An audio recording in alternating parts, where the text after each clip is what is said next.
Hi everyone, this is your host of Vamo Radio, Vanessa Morgan, and I'm here interviewing race car driving prodigy who began at the age of 5 and now competes in the adult division at only 14 years old. This is Austin Edwards. Hi Austin. Hi, how you guys doing? Well, we're great over here. How are you today? It's nice and hot out here in California. We're doing good. Sounds great. So Austin, can you tell me, when did you start racing? Well, I started racing go-karts at the age of 5, and then got out of those at 8 years old. And I'm 13 years old right now, so I've been racing for 8 years, and I've just worked my way through the ranks. And as of right now, I'm in a full-size stock car going about 120 miles an hour with 500 to 600 horsepower. Oh, wow. Oh, my goodness, that's a lot. Especially with you being so young. So, Austin, was racing something that the whole family does, or is that just something you got into personally? My family's done it for a long time. I mean, my grandfather raced back in, actually, a track that I race at very often, the Orange Hill Speedway, since the 1960s. Wow. So he basically started that out, and then I had everyone from my family done it, uncles, cousins, and then my dad did it. Mm-hmm. So my dad had been racing for a while, and he let me test a go-kart at 4 years old, and from there I won my second race ever, and that's when we kind of knew that this was something that I'd be good at. Wow. Oh, wow, that's really cool. I'm glad the whole family got into it, and that's something that became a passion for you as well. That's awesome. So, Austin, when did you realize that you had a career in racing? Because I know, like, you're on TV, like, every week, so people see you all the time. So when did you know that it became a career? Well, I had always watched the NASCAR races on TV since I could understand what they were saying. But just recently, I mean, the cars that I'm in right now, you usually have to be 14 years old to be in, and I've been driving this car since I was 11 years old. Wow. So when that opportunity came up, which is the first time it had ever been done, we realized that this is something that's a cool advantage that I'll have, and that I had been doing really good because I've already been doing public speaking. I'd been on radio shows like I am right now, and I've done charity work here and there, and I've been good in cars. I mean, I've tested a dirt car one time. It was instantly fast. I've gone from car to car in one night, done 2 to 3 cars in one night, actually. Oh, wow. So just a number of things come together, but just recently I'm hopefully going to be traveling back east near North Carolina or places like that, and hopefully racing some big races back there so I can get my name out there even more. So it's still not 110% that it's going to be a career, but that is the ultimate goal, and that's what we're working towards. Wow, that is awesome. So, Austin, I know as well you're still in school. So what kind of grades? Actually, tell me, what grade are you in right now? I moved into 8th grade this year. Wow, awesome. So you're moving to high school pretty soon. So, Austin, what kind of grades are you getting in school? Well, it's definitely difficult. I mean, as soon as I get home from school, I have to get through my homework as quickly as possible to be able to come and work on the race cars. But I've been able to maintain straight A's and honor roll. I'm in honors math this year. Wow. So even though it's a tight schedule, I'm still able to keep everything good and grade-wise. Oh, that is amazing. Congratulations as well. So, Austin, tell me, what's your race and practice schedule kind of like during the week? Well, it takes a lot to get a race car actually down to the track. It's a matter of tire wear and gas usage and loading it up, and it takes a number of things to actually go to the track. Mm-hmm. So, I mean, I'm always playing racing games on my phone, but that doesn't really teach me anything. So I have this simulator at home. It's not anything fancy. It's just the seat, steering wheels, and pedals. And okay. I put my headset on, and it's the most realistic you'll get. It's called iRacing.com. It's the closest you'll get besides being on the track. And if I get any spare time, you'll usually find me on there, just keeping sharp for the next race. Wow, that is really cool. That's awesome. Austin, so tell me, did racing come natural to you? And was it your first passion, or was it something that you just all of a sudden got into, that you just wanted to do? Tell me about that. I mean, I had been to the racetrack since I was less than a month old when my dad was racing, so I've always always been around racing. Like I said, I've watched the NASCAR races since I was young. I mean, it was kind of crazy. My parents knew that, oh no, he's going to be good at this, because I was 2 years old, and I would take my Power Wheels, go full throttle, pull the handbrake, and parallel park between two other little cars. So it was kind of obvious from the youngest age that I was going to be able to drive really well. But yeah, it came pretty naturally. Experience is something that I still could use more of, but yeah, it came pretty naturally. Oh, it's really cool. So, Austin, I know that you actually won awards and everything, for racing. So, exactly, how did it feel to win your very first race? Well, my very first race, I was 5 years old, and I don't have a very good memory. I don't think I could remember that. Wow. But one of the coolest things that did happen is, like I had said earlier, my grandfather had raced at the Orangeville Speedway since the 1960s. That track had actually been open since the 1940s, so this track has been around for almost 100 years, if you want to put it that way. Wow. Just last year, I was 12 years old, and I became the youngest to set fast time and win a race in the mini stock division, which, by the way, is Ford Pintos turned into race cars, against a field of 30 other adults. So what was cool about that is that is my home track, and that's where my family, every single member of my family has raced. And just a track with so much history, to actually make history there was amazing. Mm-hmm. And hopefully pretty soon in the actual stock car, the super late model, I'm hoping to become the youngest to do the same thing in that division, because that's the primary division of that track. Wow. So that track just has a lot to it, and I think that was the coolest thing that happened. I was making history at a track with so much history behind it. Awesome. So, Austin, in your own opinion, what do you feel does it take to be a race car driver? Like, could I be a race car driver? For some people, they have the talent advantage. Uh-huh. They've got people that have done it before. What I'm noticing is that it kind of stinks, because when it comes to NASCAR right now, there's two paths to go up it. There's pay to play, and there's diversity. I don't fall into either of those categories, so what I have to do is I have to work extremely hard, constantly keeping my grades up, doing community service, keeping my cars in shape, and just completely driving as hard as I can, taking as much advice from people as I can, to be able to become one of those pay-to-play drivers, because the sport is very expensive. So wow. It takes a lot of hard work. I don't know if that goes for the other kids. I mean, the other kids work hard too. I just don't know if all of them do. Right. I couldn't be sure.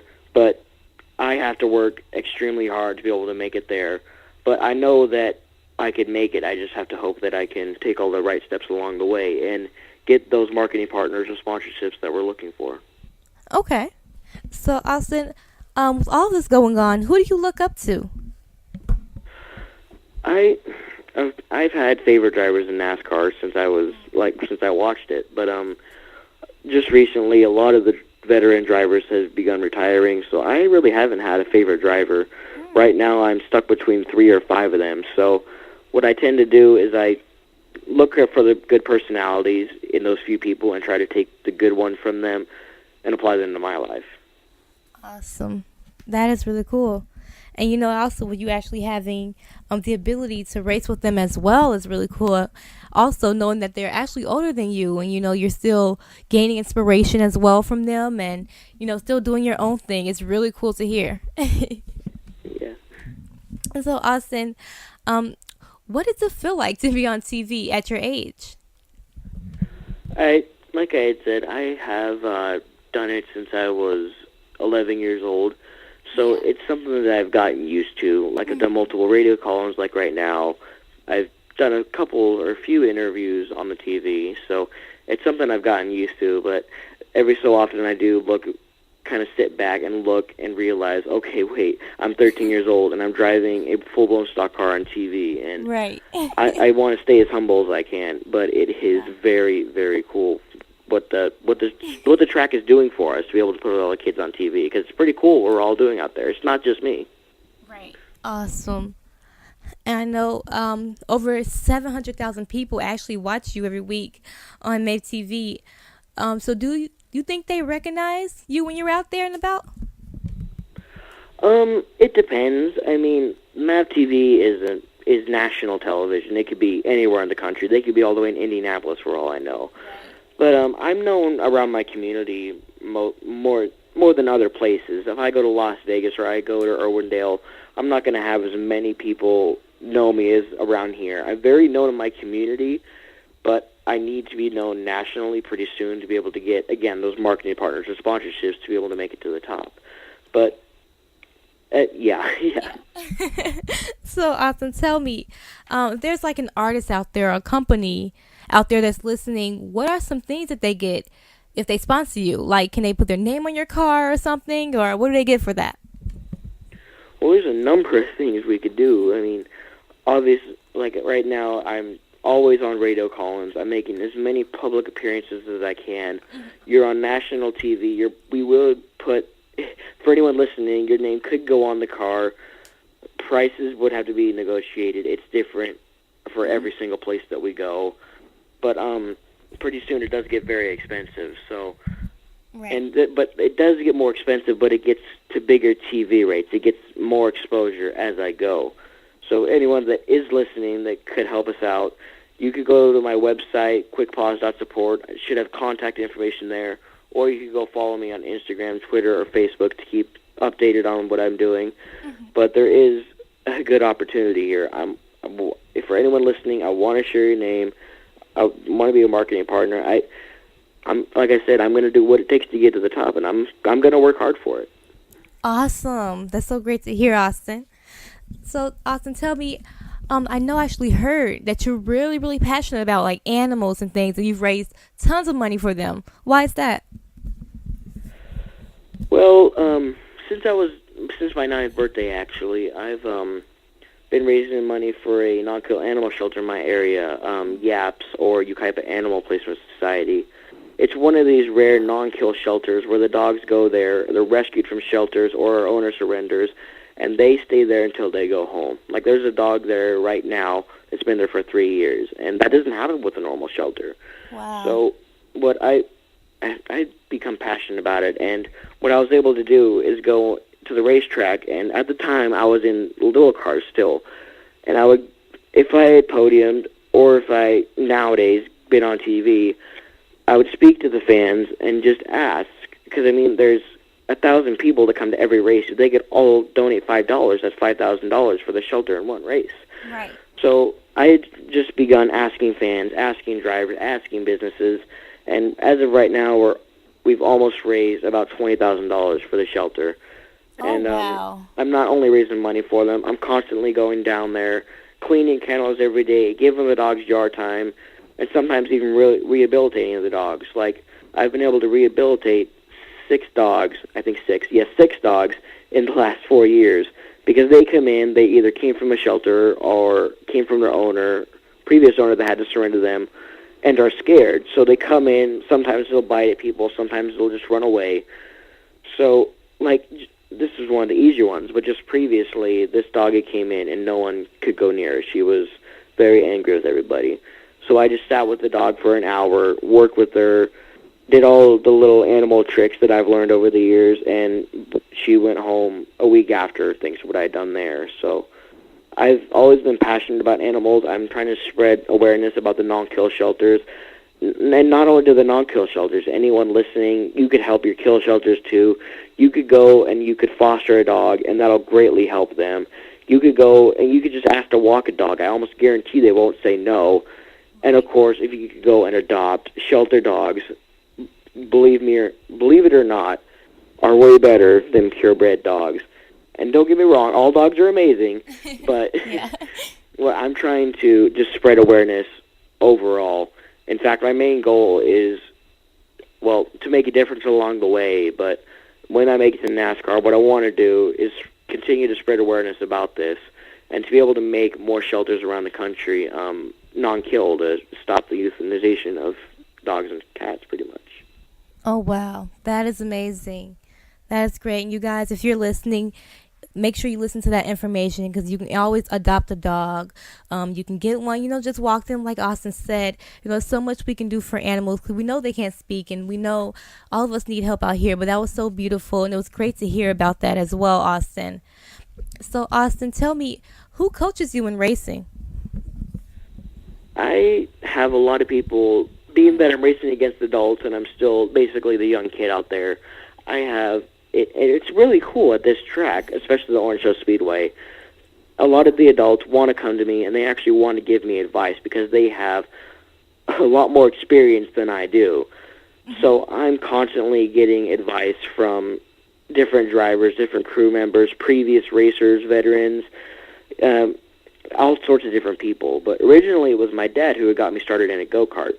So he's, of course, like most kids, my main coach. But I pulled advice from multiple people. And I'm really thankful for all that, being that they want to help me out. I think it's really cool.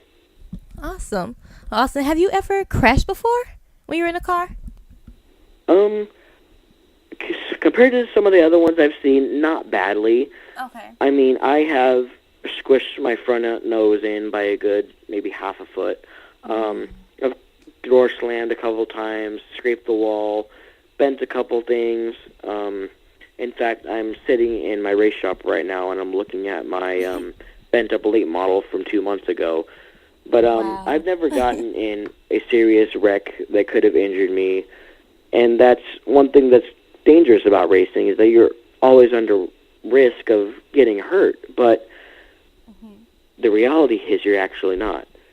You're actually safer in a race car than you are going down the highway, believe it or not, because you are in a full roll cage with a fireproof suit, gloves, shoes, and helmet. You have a helmet and you're strapped in with a 5-point harness, and you're not going anywhere. I mean, I've seen people just completely annihilate a part of the car, and they get out and walk away. So it's crazy that a lot of people still think that racing is dangerous, but in reality, it's actually safer than just normally driving down the road. Man, well, that is awesome. Maybe I should just, get a race car, drive down the hallway, down the highway, and just, with my suit on. Legal race cars, I've always wanted one. Oh, that's awesome. Well, Austin, tell me, what's the fastest you've ever went on a track? Has it always been, because I know the normal speed with yours, the highest I've ever seen is 80 at the most. What was the highest you've ever went on a track? Well, it's going to change pretty soon because I turned 14 in 3 months, and that's when I'm able to go on tracks that are bigger than a half mile. So right now, I've gotten to go on a track that's a 3/8 of a mile, and I've hit about 120, I believe. Oh, but that's going to change dramatically next year, depending on the tracks that I'm able to race at. Man, 120, I couldn't handle that. Okay, when you're 14, let's see how it goes. So, Austin, do you ever drive your mom around town? No, it's not legal, so no. Oh, I forgot. Yeah, that's true.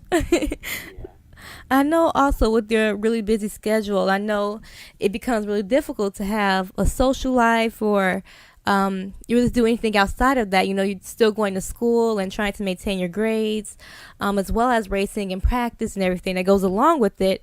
So have you ever had time to have a social life or a relationship or anything? I have friends at school. I mean, my time at school is basically my time to hang out with people. And then, of course, there are the very rare times where we actually are ahead on stuff, and I might have 5 or 6 hours in a day where I could have someone come over, who knows what not. But usually if I want to hang out with people, I go to school. Other than that, yeah, it's just chasing this dream of mine. That sounds awesome. At least you have your head on straight and you're still young and you're still doing things for yourself. That is always great to hear as well. So, Austin, tell me, how can someone stay in contact with you? Like, what's your best contact information? Well, the best place you could probably go is my website, quickflaws.support. That's eventually, hopefully, going to be a nonprofit. And on there, you can learn more about my racing and the charities that I'm doing. I should have contact information on there. And then also, I'm on Facebook, Instagram, and Twitter. You can follow me at First Place Ace to keep updated on my racing and sometimes pictures of cute dogs. Oh, How sweet. Well, you guys, this has just been the amazing race car. He's so young. Race car driving prodigy Austin Edwards, you guys.